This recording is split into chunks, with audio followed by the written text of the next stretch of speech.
उमर साहब बार बार state hood 370-35 की बात करते हैं, तो वो उमर अब्दुल्ला को ही मालूम होगा उनके पास रोड मैप क्या है। हम भी देखते हैं कि वो आगे कैसे चलते हैं। जिस तरह उमर साहब दामन पिछाड़ रहे हैं, दामन बचा रहे हैं 370 से, तो साफ लगता है कि जब मोदी जी ने 370 हटाया तो 3 दिन पहले फारूक साहब उनसे मिले थे। फारूक साहब ने निकलने के बाद कहा कुछ नहीं हटेगा, उसके बाद हट गया और फारूक साहब उमर साहब सबको गेस्ट हाउस में रखा गया, SKICC में रखा गया। तो 99% लगता है कि उमर साहब फारूक साहब इनको दे वर ऑन बोर्ड, इनसे पूछ के मोदी जी ने 370 हटाया था। हमारी नेक तमन्नाएं उनके साथ हैं, तो उम्मीद ये रखेंगे कि जो वादे उन्होंने किए हैं वो उस पर कायम रहेंगे। और हम मरकजी सरकार से भी गुजारिश करेंगे कि उन्हें भरपूर ताउन दें, क्योंकि जम्मू कश्मीर के लोगों के मसले मसाइल जो हैं, चाहे सियासी मसाइल हों, डेवलपमेंट के हवाले से मसाइल हों, इंसानी हुकूक के मसाइल हों, या जो पिछले 5 साल में जो नाइंसाफियाँ हुई वो चीज़ें हों, ये हम सब के ईगो से बहुत बड़े हैं। तो इलेक्शन का वक्त गया है, अब मसाइल के हल की तरफ तवज्जो देना बेहद ज़रूरी है। और ख़ास तौर से जो उमर साहब बार बार स्टेट हुड 370-35 की बात करते हैं, तो वो उमर अब्दुल्ला को ही मालूम होगा उनके पास रोड मैप क्या है। हम भी देखते हैं कि वो आगे कैसे चलते हैं। हमें ये भी रिपोर्ट आ रही है कि अगरुल्ला और उमरुद्दुल्ला में कुछ खानबान हुई है आर्टिकल्स की, उमर ने बोला कि ये फूलिश है भी मांगना वापस।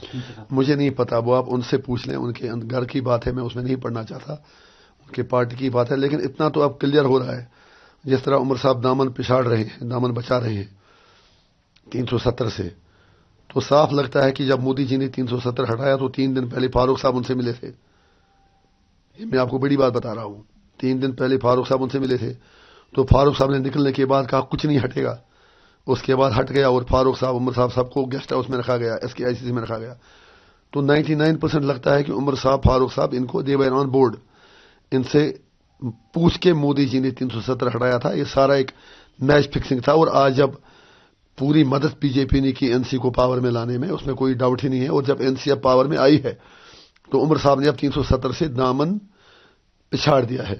तो लिहाजा आगे देखिए, अभी तो स्टार्ट है, देखते हैं आगे कैसे क्या करते हैं। स्टेट हुड के लिए हमने उनसे रिक्वेस्ट की थी कि आप थोड़ा दबाव बढ़ाएं, आप ओथ ना लें, उन्होंने माना नहीं।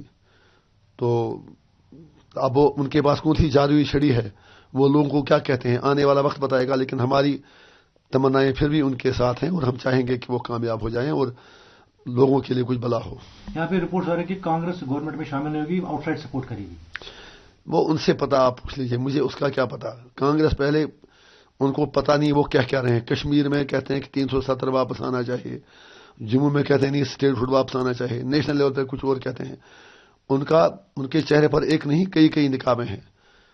समझ ही नहीं आ रहा है कि वो चाहते क्या हैं। They lack consistency, they lack sincerity, they lack commitment and dedication. Congress Jammu Kashmir के हवाले से सबसे ज्यादा कंफ्यूजन का शिकार है। ऋषि साहब, आपको भी पता है साको समिट चल रहा है पाकिस्तान में, आप MP है बॉर्डर एरिया के, तो क्या उम्मीद है आपको वहां जयशंकर जी से?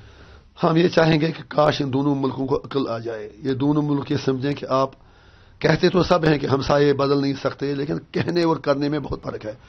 एक बार इन दोनों को सोचना है कि एक दूसरे से लड़ नहीं सकते, एक दूसरे की बात इन्हें माननी पड़ेगी, जो इंसाफ होगा वो लोगों से करना पड़ेगा। और उसके लिए जरूरी है कि कश्मीर का मसला जो है, जो 47 से आज तक एक नासूर की तरह पूरे जम्मू कश्मीर को, बरसगीर के लोगों को सता रहा है, उसको इंसाफ और अदल की बुनियादों पर हल करें। आपको लगता है कि मतलब जयशंकर जी को कश्मीर की बात करनी चाहिए उधर? जरूर करनी चाहिए, सीधी बात है। क्योंकि जब हिंदुस्तान की बात करें, ये कहते हैं कि POK और गिलगित बल्तिस्तान के लोग इंडिया के साथ आना चाहते हैं, इनको वो बात करनी चाहिए। वो तो कहते हैं कि सारा कश्मीर हमारा है। ओब्वियसली दोनों लोग बात करेंगे, एक कम से कम एक रियलिस्टिक अप्रोच लेके जब जाएंगे, सिंसियरिटी जब होगी, तभी अपने लोगों का भला करेंगे। हमारी दोनों सरकारों से गुजारिश होगी, आप जम्मू कश्मीर को एक इंसानी मसले से देख लें। ये कोई पॉलिटिकल मामला नहीं है, ये इंसानी मामला है, जिंदा लोगों का मामला है। यहाँ पर 47 से आज तक लाखों लोग मरे हैं, चाहे कश्मीरी मुसलमान हों, पंडित हों, फौजी हों, मिलिटेंट हों, पुलिस वाले हों, हर हैं तो सब इंसान ही, सिर्फ लोग मर रहे हैं, निकल क्या रहा है। तो इसलिए बेहतर तरीका है कि मिल बैठ के अपनी ईगो को, अना को, अपने गुस्से को एक तरफ छोड़ के एक रियलिस्टिक रेजोल्यूशन निकाल दें।